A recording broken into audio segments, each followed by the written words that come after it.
Dona, já abra sua Bíblia no nosso texto de Esther. Estamos, amados e amadas, pela graça de Deus, chegando à última mensagem desta série. Foram 10 mensagens no livro de Esther. Vale a pena você que deixou de acompanhar uma ou outra, pegar aí no nosso canal, acompanhar, assistir, indicar, enfim, compartilhar esta série. Hoje eu estava agradecendo ao Senhor por isso, porque é o 22º livro que eu exponho aqui na igreja. A Bíblia tem 66 livros, já tenho 22 livros expostos aqui por inteiro, do início ao fim. Então é algo para a gente ser grato ao Senhor. E em oração, amados, e pergunta ao Senhor, o próximo livro das quintas-feiras será justamente a que tem o texto que o irmão João Batista leu antes do hino, né? A carta de Paulo aos Colossenses, né? E o tema da carta, eu vou trazer para vocês aqui, será: Cristo é tudo para mim. Cristo é tudo para mim.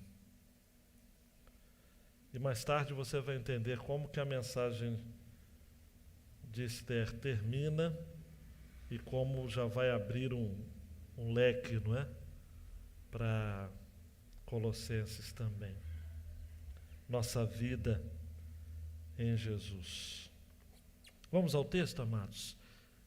Esther capítulo 9, verso 1 até 10, verso 3. No dia 13 do 12º mês, chegou o dia, né? Que é o mês de Adar, equivale ao mês de março nosso, quando a palavra do rei e a sua ordem deveriam ser executadas, no dia em que os inimigos dos judeus esperavam apoderar-se deles, aconteceu o contrário. Pois os judeus é que se apoderaram dos que os odiavam. Nas suas cidades, em todas as províncias do rei Assuero, os judeus se reuniram para atacar aqueles que queriam destruí-los. E ninguém podia resistir-lhes, porque o terror que inspiravam caiu sobre todos aqueles povos. Todos os oficiais das províncias, os sátrapas, os governadores e os oficiais do rei auxiliavam os judeus, porque o temor de Mordecai tinha caído sobre eles. Porque Mordecai era grande na casa do rei. Olha só, gente, ele era grande na casa do rei. E a fama dele se espalhava por todas as províncias. O seu poder ia aumentando cada vez mais. Só para abrir um parênteses, ele que estava sempre à porta do rei, agora ele está na casa do rei. Versículo 5. Assim os judeus mataram todos os seus inimigos a golpes de espada, matando, destruindo, e fazendo com seus inimigos o que bem quiseram. Na cidadela de Suzã, os judeus mataram e destruíram 500 homens. Mataram também Barzandata, Dalfon, Asbata, Borata, Adalia, Aridata, Farmasta, Arizai, Aridai e Vaizata, que eram os 10 filhos de Amã, filho de Amedata, o inimigo dos judeus. Porém, no despojo não tocaram. No despojo não tocaram. No mesmo dia, o rei foi informado do número dos mortos na cidadela de Suzã. O rei disse à rainha Esther: na cidadela de Suzã, os judeus mataram e destruíram 500 homens e os 10 filhos de Amã. E nas demais províncias do rei, o que será que fizeram? E agora qual é o seu pedido? Peça e lhe será dado. Você tem algum outro desejo? Será concedido. Então Esther disse: se for do agrado do rei, permita aos judeus de Suzã que também amanhã façam segundo o decreto de hoje e pendurem em forca os cadáveres dos 10 filhos de Amã. Então o rei ordenou que assim se fizesse.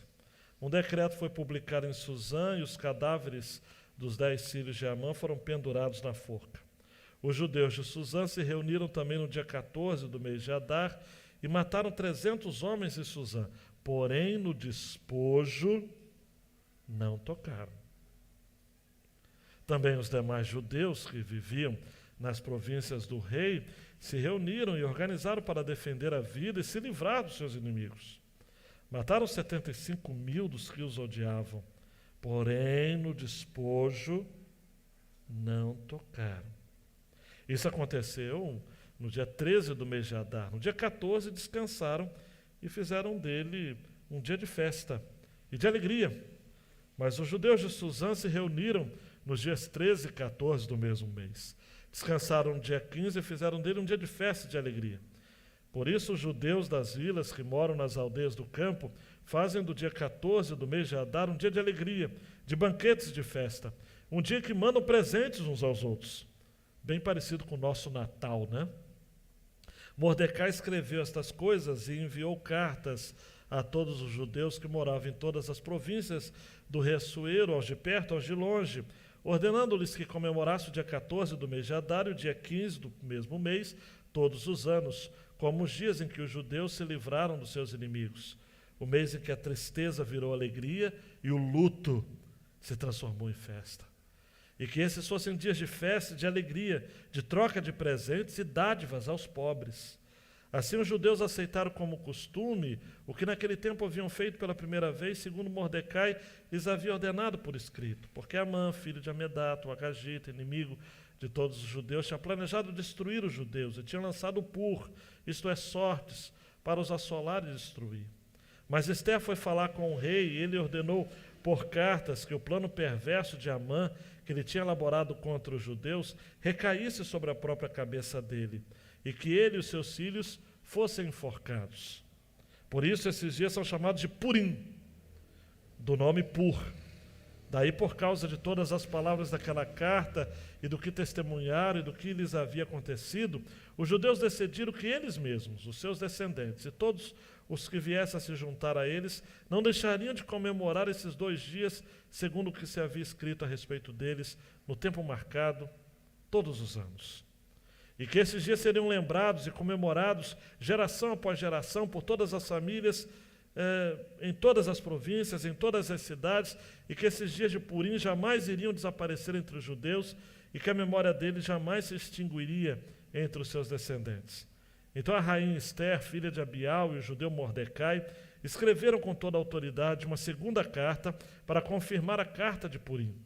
Mandaram cartas a todos os judeus, às 127 províncias do reino de Assuero, com palavras amigáveis e sinceras, para confirmar esses dias de Purim nos seus tempos determinados, como o judeu Mordecai e a rainha Esther lhes havia ordenado. E como eles mesmos já o tinham estabelecido sobre si e sobre a sua descendência a respeito do jejum e do seu lamento. E o decreto de Esther estabeleceu essas particularidades de Purim e se escreveu no livro. Depois disso, o rei Assuero impôs tributos sobre a terra e sobre as terras do mar. Quanto aos demais atos do seu poder e do seu valor e ao relatório completo da grandeza de Mordecai, a quem o rei exaltou, não está tudo escrito no livro da história dos reis da Média e da Pérsia? Pois o judeu Mordecai foi o segundo depois do rei Assuero, e grande para com os judeus, e estimado pela multidão de seus irmãos, tendo procurado o bem-estar do seu povo e trabalhado pela prosperidade da sua nação. Deus, obrigado por esse texto e dá-nos realmente o entendimento dele no real significado, em o nome de Jesus.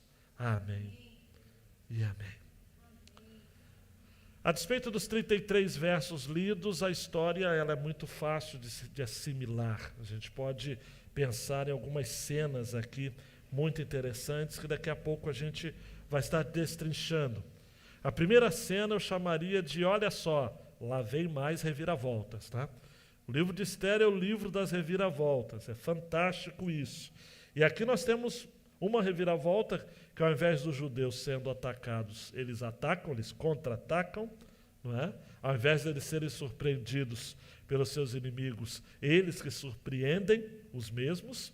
E Mordecai, eu já cantei a pedra, ele sai da porta do rei, ele deixa aquele cargo, quem sabe de segundo ou terceiro escalão, e sobe na hierarquia persa, sendo o segundo depois de Assuero. É uma baita reviravolta. A segunda cena que a gente viu aqui é de que, por conta dessa ação ou reação de defesa, há uma mortandade assim significativa. Em Suzã tinha cerca de 500 mil habitantes. Desses, 500 foram executados sumariamente, além de outros ali. O reino, ao todo, tinha 100 milhões de pessoas. 75 mil foram mortos. A despeito desse contexto de guerra, uma guerra santa, não foi uma guerra provocada pelo povo de Deus, foi uma guerra reativa, o povo estava se defendendo dos seus inimigos. Aprove a Deus de que uma nova festa fosse estabelecida, a festa de Purim. Diferentemente da Páscoa, do Pentecostes, dos tabernáculos, que foram festas nomeadas pelo próprio Deus, Purim é uma festa diferente. É uma festa secular. Eu não vou dizer, é uma festa secular mesmo, esse é o termo. É uma festa que fora promovida por Esther e por Mardoqueu. Até nos nossos dias, os judeus celebram a festa de Purim nos dias 14, 15 de março. Tem uma diferença aí de calendário. É a festa do carnaval, como se fosse um carnaval. Os judeus se fantasiam de personagens da televisão, de vizinhos, de amigos, as crianças também se enfeitam todas, se fantasiam. Há muita festa, muita algazarra, muita música. É uma festa secular mesmo, não é uma festa religiosa. Embora tenha um momento da festa onde o livro de Esther é lido. Eu já falei isso para vocês. E todas as vezes que aparece no texto, na leitura, o nome Amã, eles batem palma, batem os pés, fazem muito barulho com a boca, dizendo o seguinte, que esse nome nunca seja esquecido, né? Que a gente sempre esteja lembrando para poder pisotear, para poder reclamar os direitos do povo de Deus sobre este cidadão, Amã, o inimigo dos judeus. E o livro termina com uma nota sobre a exaltação de Mordecai e o perfil dele como homem de Deus na política. Eu vou comentar um pouquinho sobre esse ponto, como que Mordecai entra na história como alguém que de fato foi o segundo na linha de poder do Império Persa, e depois ele desaparece, a gente não vai saber mais dele. Mas ele deixa um legado, e o meu ponto vai ser isso daí.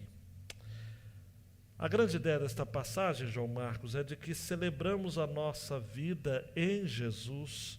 Ele é a nossa porção nesta terra da Pérsia. A verdadeira festa de Purim, aquilo que essa festa aponta, os judeus não tiveram esse entendimento até os nossos dias. Exceto os judeus que reconhecem a Jesus como verdadeiro Messias, eles estão celebrando a festa errada, eu posso assim dizer. Porque o verdadeiro Purim, a verdadeira porção de sorte na terra dos viventes é o Senhor Jesus. Nós temos o que os judeus não têm, não conseguem alcançar.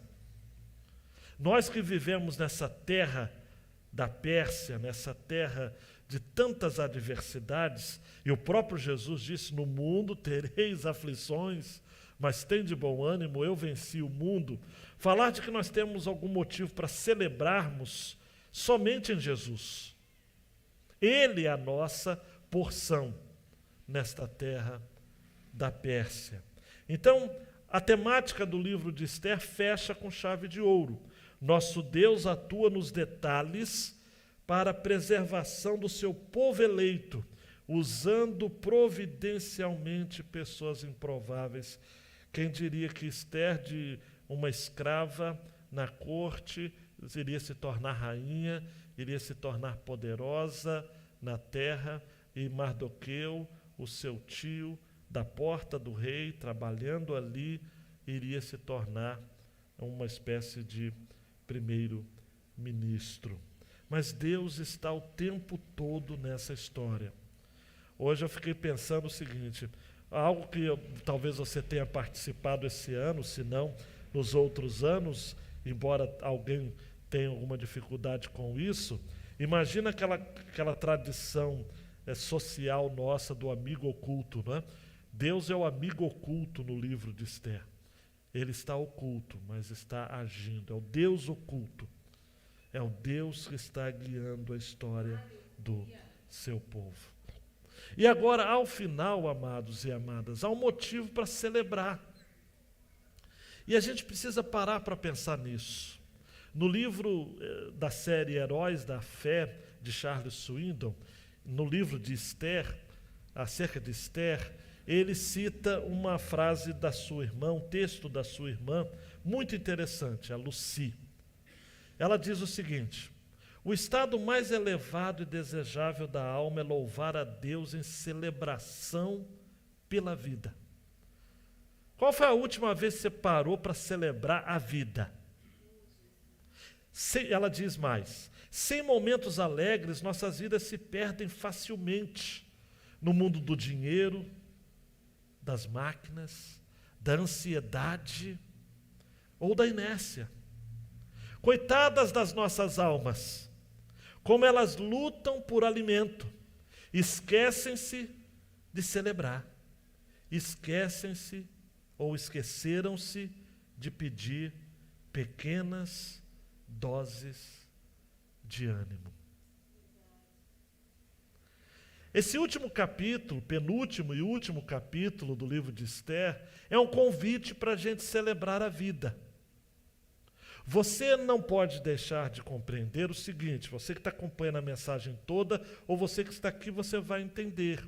Um ano antes, o texto do capítulo 9 começa no dia 13 do 12º mês. No primeiro mês, Amã fez um sorteio para ver qual mês seria o genocídio, a matança indiscriminada de todos os judeus das 127 províncias da Pérsia. Querem números para facilitar? A população de todo o reino, da Índia até a Etiópia, era de 100 milhões de pessoas. Haviam 15 milhões de judeus. Isso é para você ver o tamanho. A gente hoje está acostumado a, quando estuda na escola, falar do holocausto judeu na Segunda Guerra. Mas os judeus, amados, tiveram vários holocaustos. Holocausto egípcio, na Babilônia. Quase que aconteceu esse na Pérsia. Amados, se Deus não tivesse intervido, eu já falei isso com vocês, Jesus não teria nascido. Porque a matança de 15 milhões de judeus em todas as províncias da Pérsia iria acabar, silenciar a semente santa de Deus. Mas aquilo que foi profetizado no proto-evangelho, em Gênesis 3,15, tinha que acontecer. Nasceria alguém da semente da mulher, que esmagaria a cabeça da serpente. Ao longo da história, amados, não vou me delongar disso, mas Deus foi preservando o povo de Deus em todo o tempo. Em todo o tempo. Deus foi guardando, Deus foi zelando. Quando havia fome na terra, Abraão, por exemplo, num período de fome, ele foge para o Egito, depois retorna. Houve outro período de fome, na época de Isaac, na época de Jacó, o povo vai também para o Egito, na terra de Gósen, e por aí vai, amados. Deus guarda o seu povo. Aleluia. E foi assim. Então, João, quando a gente vê essas reviravoltas aqui, no capítulo 6 teve outras reviravoltas. Agora nós temos coisas espetaculares acontecendo. Chegou o tempo dos inimigos dos judeus tomarem posse deles, como diz o versículo 2 do capítulo 9, mas o que acontece? No capítulo 9, versículo 1. Ao invés disso, os judeus é que dominam aqueles que os odiavam. Houve, além disso, amados, temor sobre todos os povos da Pérsia. Versículo 2 a dizer, ninguém podia resistir-lhes, aquela parte final, porque o terror que inspiravam caiu sobre todos aqueles povos. Você imagina isso, amados? Esse fim da história mostrou que aquele povo que estava impotente, aquele povo que estava amedrontado, e você que acompanhou essa série de mensagens, você deve ter visto como que termina, amados. Por exemplo, quando o capítulo 3, Amã pretende matar todos os judeus. Como é que termina o capítulo 3, no versículo 15? O rei Assuero e Amã se assentaram para beber, mas a cidade de Suzã estava perplexa. Mas agora, amados, o medo ficou para trás. Aleluia. Chega um determinado momento, queridão e queridona, e Deus vai deixar isso claro para você na sua história, que o medo vai ficar para trás, que o luto vai ficar para trás, que a tristeza vai ficar para trás, que a ansiedade vai ser apenas um registro da sua história, vai ser passado. E você vai começar a contar os feitos daquilo que o Senhor fez na sua vida. As reviravoltas de Deus que aconteceram no livro de Esther vão acontecer na sua vida, vão acontecer na minha vida. E que tal, amados e amadas, crer que 2023 será um ano de reviravoltas? Por que não? Por que não levantar as mãos e dizer, eu creio, Senhor, eu creio. Aqueles que estavam impotentes agora tomam o controle da situação. Eles agora não estão mais lamentando, amados, eles estão festejando. Eles estão dominando ao invés de serem dominados. Eles estão vencendo, eles estão matando seus inimigos. Não se preocupa com numeração de mortos, é o registro assim meio que fora do nosso contexto, não é? Mas a ideia é que houve uma guerra santa, mas o povo de Deus prevaleceu. E eu não sei se você viu, eu pelo menos dei uma ênfase durante a leitura várias vezes na expressão, mas no despojo não tocaram. Porém, no despojo não tocaram. Versículo 10, versículo 15, versículo 16. Por quê, amados? Você lembra de Josué? A ordem de Deus ao povo era: o despojo pertence ao Senhor. Porque a guerra é do Senhor. E você viu o que aconteceu com um cidadão lá, que pegou uma capa babilônica, uma boa capa, 2,5 kg de prata e meio quilo de ouro, uma barra de meio quilo de ouro, alguma coisa nesse sentido. Se a batalha é do homem, o despojo é do homem. Se a batalha é de Deus, o despojo é de Deus. Essa é a lógica da guerra. A guerra que nós estamos travando no mundo espiritual, amados, é guerra, não é nossa, é do Senhor. A vitória é dele, o despojo é dele. Nós queremos apenas participar daquilo que ele está fazendo. Nós queremos participar da vitória dele. Há um texto da palavra de Deus que diz o seguinte: olha, nessa batalha vocês não irão pelejar. Não é para pelejarmos. Nós estamos ombreados com aquele que é o homem de guerra, usando uma expressão também das Escrituras. Ele é o Senhor da batalha, ele é o Senhor da guerra. Paulo vai dizer que a nossa guerra não é contra a carne nem contra o sangue. Pare de lutar com pessoas. Pare de lutar com ideias. A nossa luta é descansar na luta dele. Nós já vencemos nele, por ele. Não chame para si despojos que não lhe pertencem, sob o perigo de você vangloriar-se. E o orgulho, diz a palavra de Deus, precede a queda. Paulo vai escrever aos Romanos que nós somos mais que vencedores, mas é por Jesus. Em outras palavras, nessa guerra, nada diz respeito a gente. Sempre foi Deus. Por isso que o texto repete: porém no despojo não tocaram. Porém no despojo não tocaram. Porém no despojo não tocaram. Mardoqueu, Mordecai, alcança notoriedade. É uma outra reviravolta. Os filhos de Amã são executados.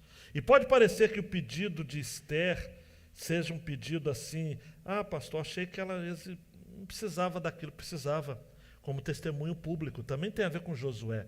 Quando os reis inimigos eram mortos, eles eram pendurados. Maldito todo aquele que for pendurado no madeiro. A ideia de ser pendurado é para ser testemunha de que a vitória tinha sido do povo de Deus. Só para trazer uma referência para você, lá em Êxodo capítulo 17, lá no versículo 14, o Senhor disse a Moisés: escreva isto para a memória num livro e repita-o a Josué, porque eu vou apagar totalmente a memória dos amalequitas da face da terra. Josué não cumpriu isso. Saul, muito menos. Esse texto só foi se cumprir aqui. Amã era descendente de Agag, a amalequita. Seus 10 filhos executados. Ele ficou sem linhagem, sem descendência. Deus apagou totalmente a memória dos amalequitas da face da terra. Olhe para mim. Os inimigos que pelejam contra você não são seus. São de Deus. E Ele vai se encarregar de pelejar por você. Acontece. Ah, pastor, demorou muito, de Moisés, Êxodo 17 até Esther. Não importa. O tempo é dele. O tempo é dele. Nós estamos vivendo, amados, na dispensação da graça. E nós cremos que o diabo, o grande dragão, será derrotado. Será. É só uma questão de tempo. Só que é de tempo de Deus. Ele pode estar sorrindo, ele pode ganhar um ou outro, ele pode perverter a mentalidade da nossa geração, da nossa sociedade, mas é tudo por um pouco de tempo. Chegará um tempo e não está longe, que o Senhor Jesus estabelecerá totalmente o seu reinado.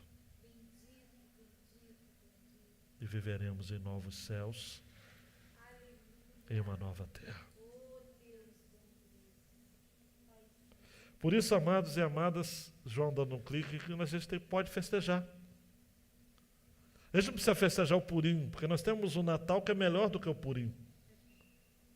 A gente entrega presentes também. No Natal nós celebramos, eu faço essa relação de maneira muito tranquila.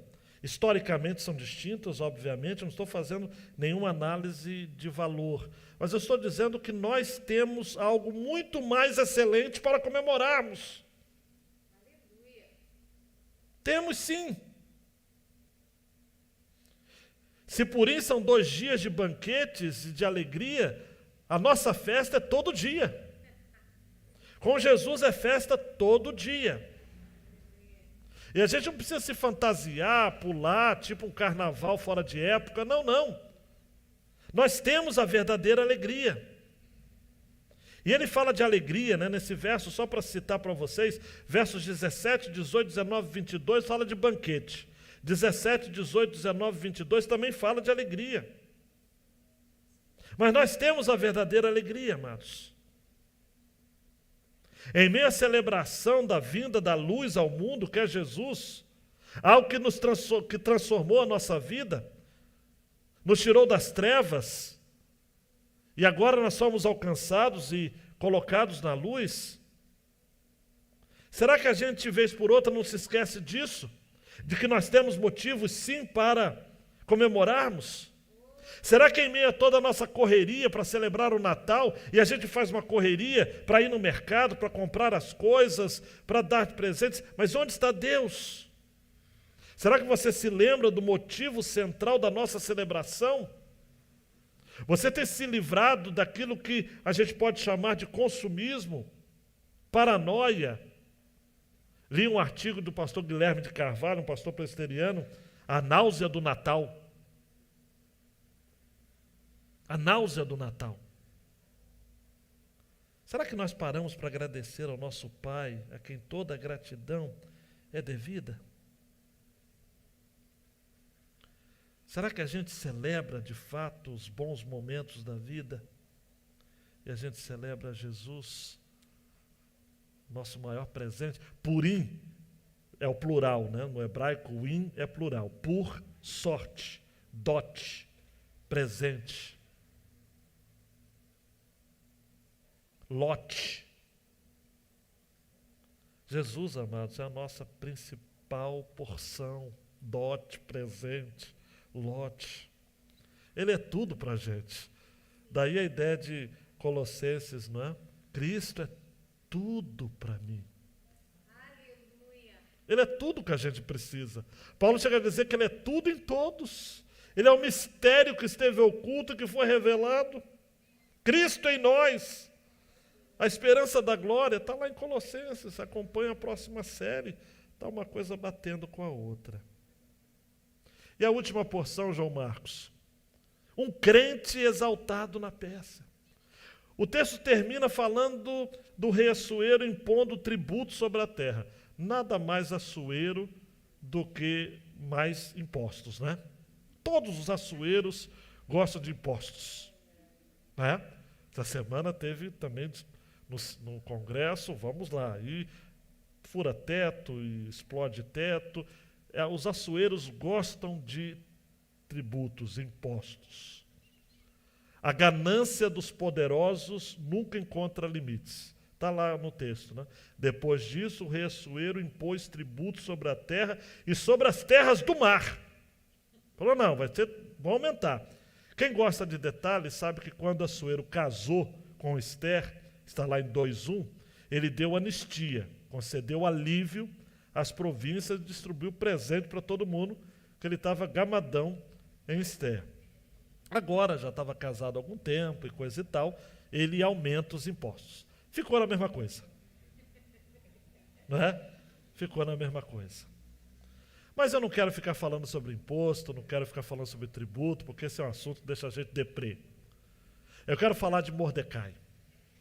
Mordecai foi alguém que estava na porta do rei, está lá em 2,19, 2,21, 5,13, 5,6, 10, 5,10, 5,12.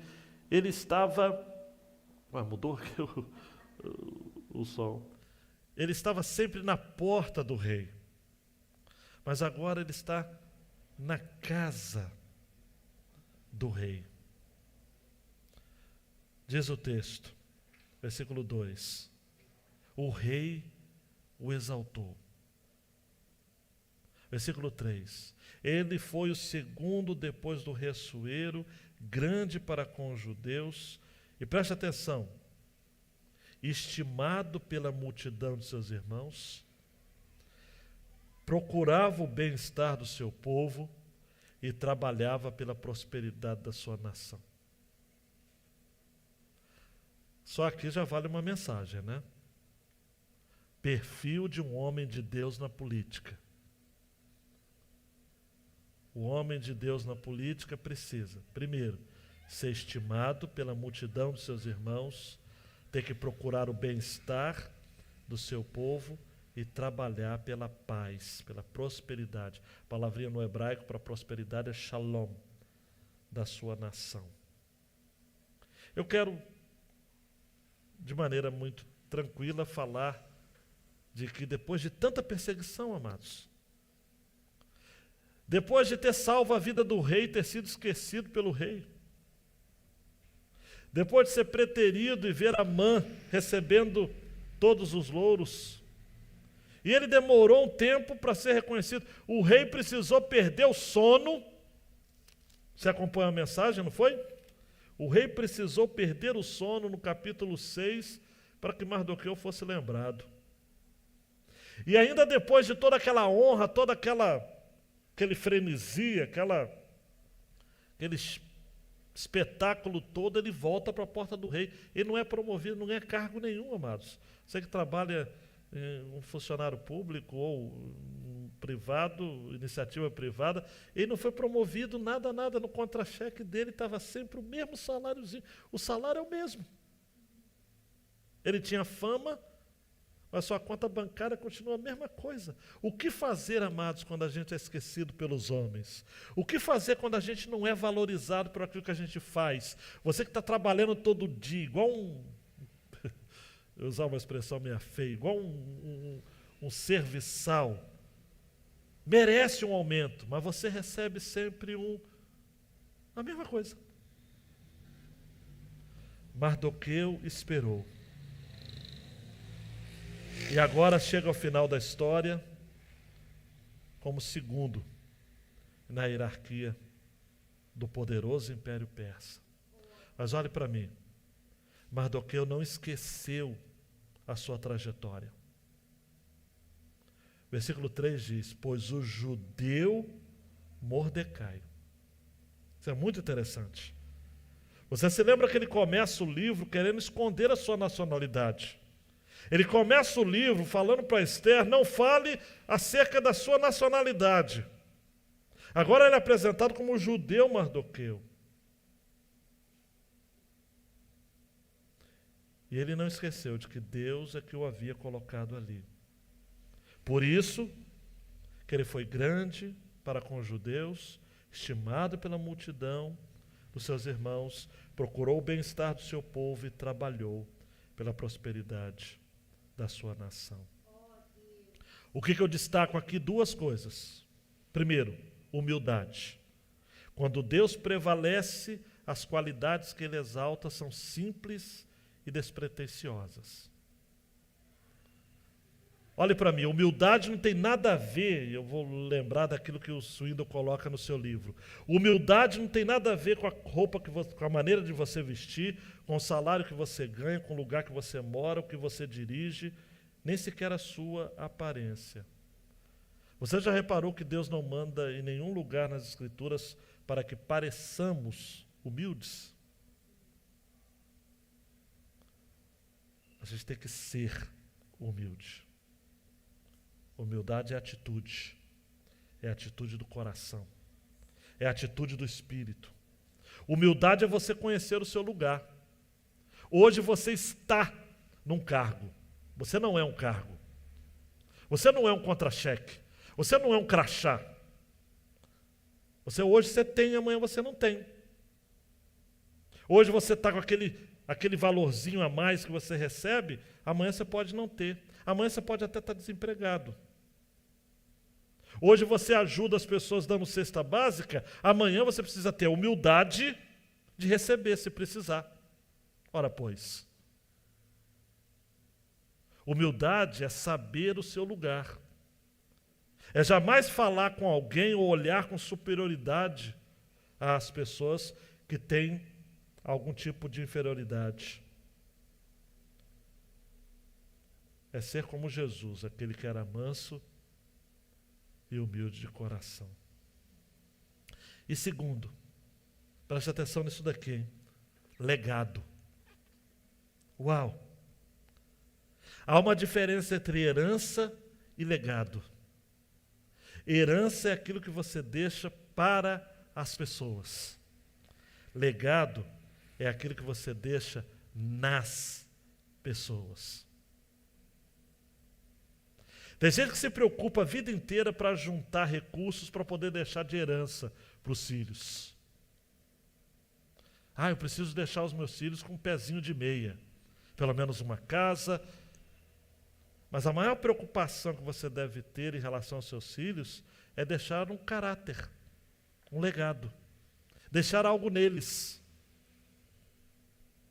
Vários homens de Deus ao longo da história se preocuparam com herança e esqueceram do legado. E mais tarde tiveram que ver que não tiveram uma boa imagem, uma boa impressão para deixar nos filhos. Porque a maioria das vezes você não vê nos seus filhos as suas virtudes. Você vê nos seus filhos os seus defeitos. Por isso que você deve ficar muito preocupado com isso. Você sabia que Provérbios de Salomão foi escrito justamente para que ele pudesse dar bons conselhos aos seus filhos? Por isso que, vez por outra, ele coloca meu filho, meu filho, meu filho. De alguma forma, Salomão era consciente de que herança não seria um problema para ele.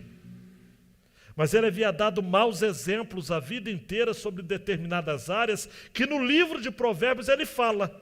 E eu não sei se você já leu o Provérbios com esse olhar. Você lê o livro e fala assim, mas Salomão viveu o contrário disso. Mas é por isso mesmo.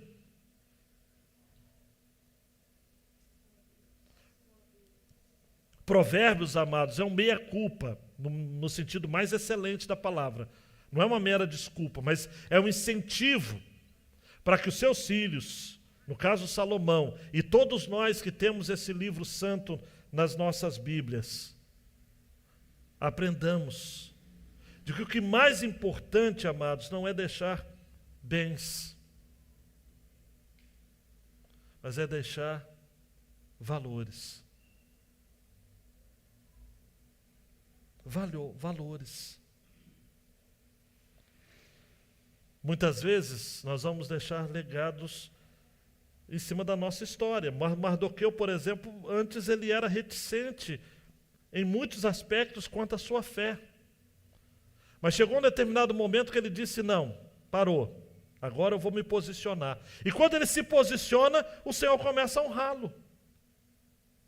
Na minha e na sua vida tem que ser assim também. Por isso que ele foi grande para com os judeus. Porque ele era alguém que sabia que de onde ele vinha, da sua posição, dos erros que ele cometeu, ele tinha que sempre olhar para trás e considerar, Senhor, caminhe comigo.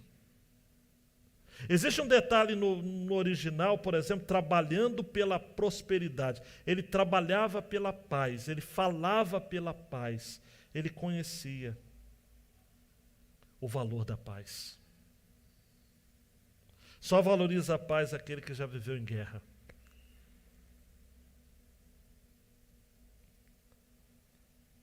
E Mardoqueu era alguém que havia deixado um legado. Duas aplicações rápidas. Primeiro é que nós, os cristãos, não celebramos o Purim, pois temos em nós o maior de todos os dotes, né? Que é Jesus. A nossa grande sorte, Ele mudou a nossa sorte. Nós não precisamos de santuários de falhas humanas. Swindon vai falar disso, né? Nós já temos a cruz. Temos o memorial da cruz. Por isso que celebramos a ceia. Na ceia nós celebramos a lembrança e o significado e o triunfo da cruz. O texto de Colossenses vai dizer isso no capítulo 2, né? Cancelando o escrito de dívida, versículo 14, que era contra nós, que constava de ordenanças, a qual nos era prejudicial, removeu inteiramente, cravando na cruz, e despojando os principados e as potestades, publicamente os expôs ao desprezo, triunfando sobre eles na cruz. Nós temos a cruz. Nós temos motivos para celebrarmos a vida. E por fim, nós precisamos deixar uma marca em nossa geração. A nossa preocupação tem que ser essa. Qual o maior legado que a gente pode deixar? A paz. Vamos trabalhar pela paz. Como Mardoqueu, nós precisamos trabalhar pela paz. Mardoqueu não assume, amados, a sua posição com o coração cheio de orgulho pelo fato de haver liderado uma matança tão expressiva de 75 mil pessoas. Ele fala o seguinte: olha, é tempo de paz. Eclesiastes 3 vai dizer que é tempo de guerra, mas é tempo de paz. Foi emocionante o discurso ontem do Volodymyr Zelensky, lá no Congresso americano. A guerra que a Ucrânia está vivendo é uma guerra mundial. E nós precisamos tomar um lado nessa questão. Mas nós sabemos, amados, e é algo que o Zelensky, que é de origem judaica, né, ele é judeu, sabe da história de Purim. Mas nós sabemos da história do Natal. E aprendemos que Jesus, por exemplo, nasceu num período em que estava em vigor a Pax Romana. Não sei se você já estudou sobre isso. Desde o ano 27 a.C. até o tempo que Jesus estava, era a Pax Romana. O que era a Pax Romana? A ausência de guerra. Mas por quê? Porque havia o poder da espada de Roma. Por isso é Pax Romana. Mas quando Jesus nasceu, amados, lá em Belém, olhe para mim, inaugurou um novo tempo. Aleluia. A Pax Divina. A paz, apesar da guerra. Por isso que Paulo vai dizer em Efésios 2, 17 e 18.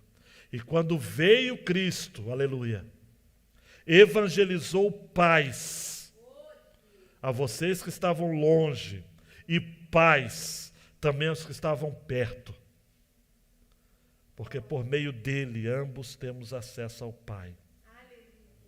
Em um só Espírito. Em 3 minutos. João, essa foto, talvez não dê para ver com clareza daqui, mas depois no YouTube você vê. A Primeira Guerra Mundial foi de 1914 a 1918. Você sabe que foi um dos momentos mais emblemáticos da história. Começaram-se a usar armamentos pesados, tanto por terra quanto pelo ar, pelo mar. Milhões de mortos. Cidades inteiras arrasadas. Preste atenção, armas químicas foram usadas na Primeira Grande Guerra. Gás mostarda, homens ficaram disformes, Eu estou lendo a biografia do C.S. Lewis, Surpreendido pela Alegria. Ele foi combatente na Primeira Guerra. Ele fala que era terrível ver homens mutilados. Muitos morreram por asfixia, ruptura dos vasos sanguíneos por conta de gases venenosos. Mas aconteceu algo, amados, no Natal de 1914. O que aconteceu?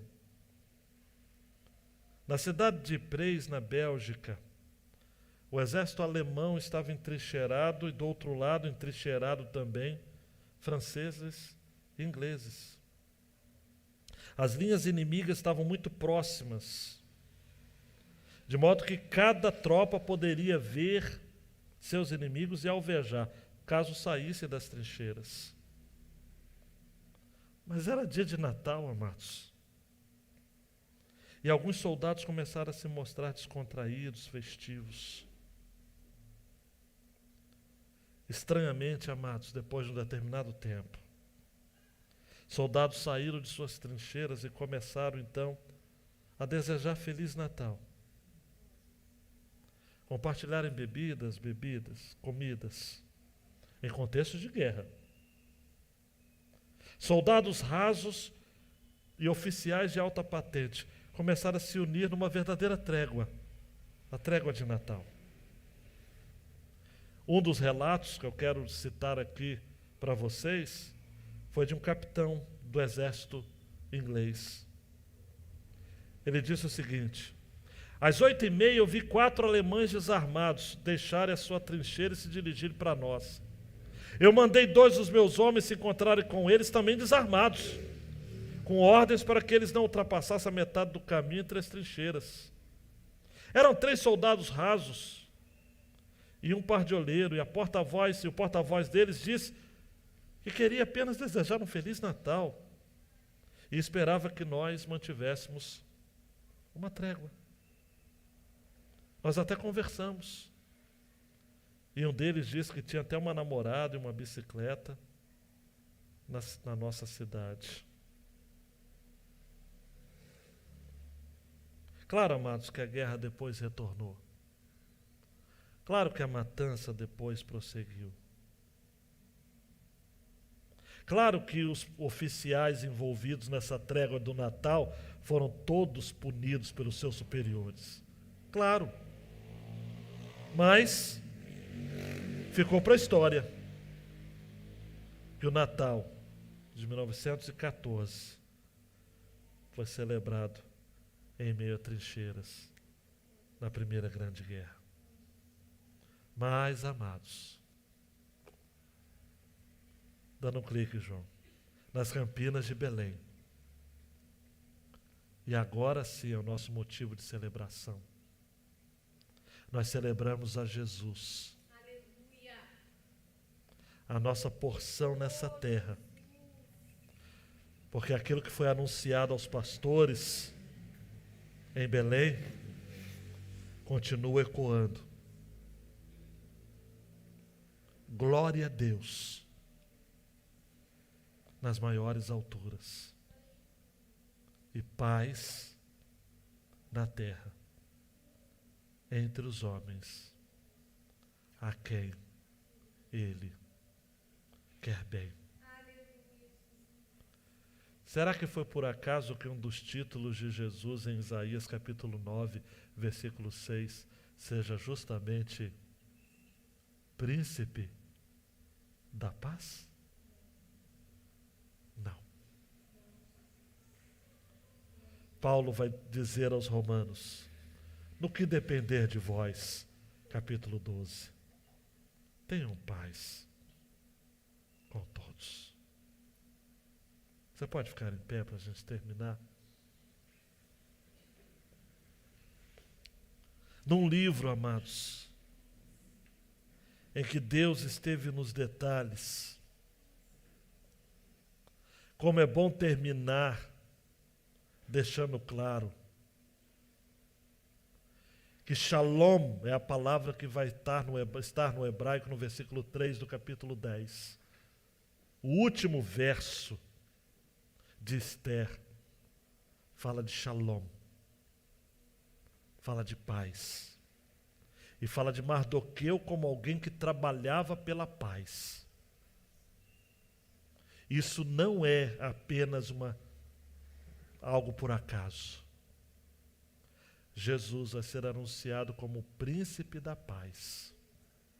Vai ser anunciado pelos anjos como paz na terra entre os homens a quem ele quer bem. Paulo vai dizer de que ele evangelizou a paz entre nós.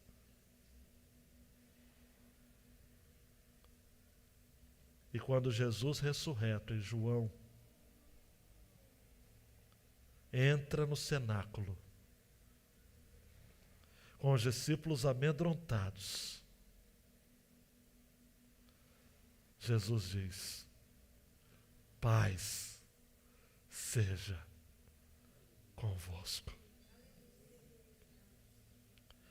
Estenda suas mãos, diga que eu tenho um Natal de paz. Paz.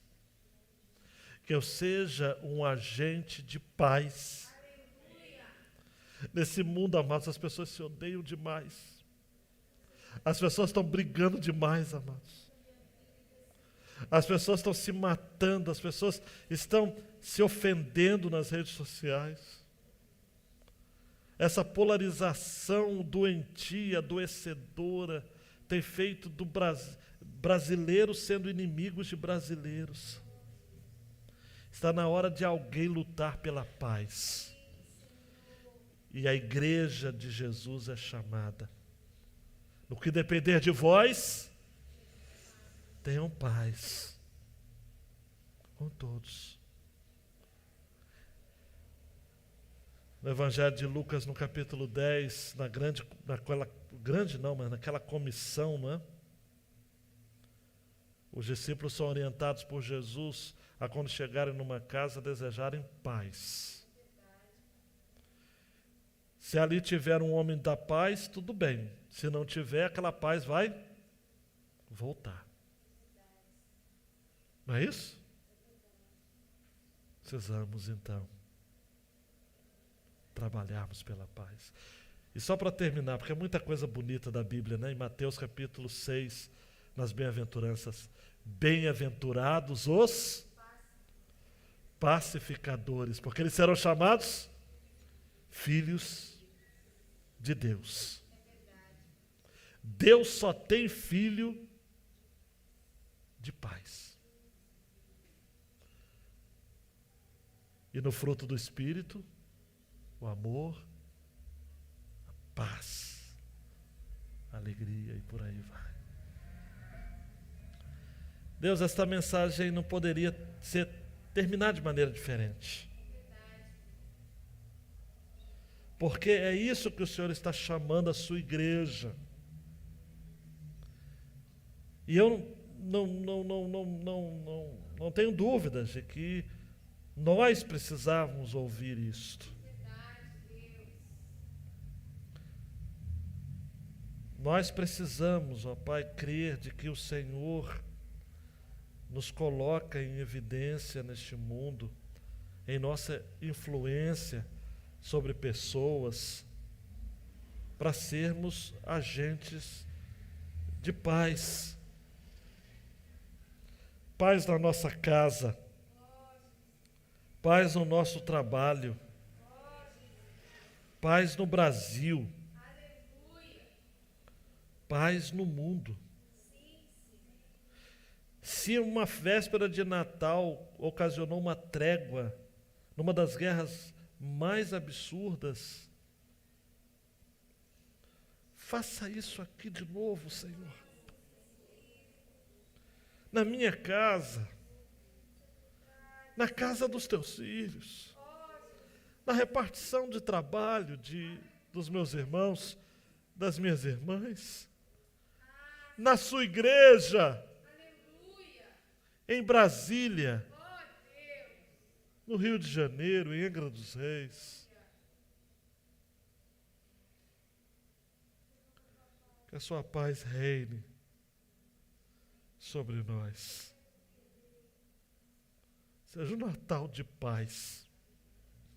Paz nas ruas, paz nas praças, paz nas vilas, paz nos barracos, paz nas mansões,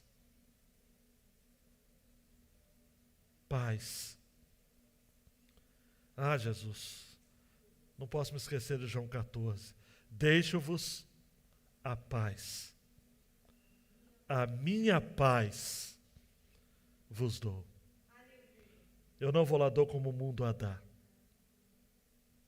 Não se turbe o coração. Que essa seja a mensagem de Natal da sua igreja neste ano. Obrigado pelo livro de Esther. Termina com paz. Começa com bebedeira e termina com paz. Obrigado, Jesus. Obrigado pela tua palavra. No nome de Jesus. Amém. E amém. Amém.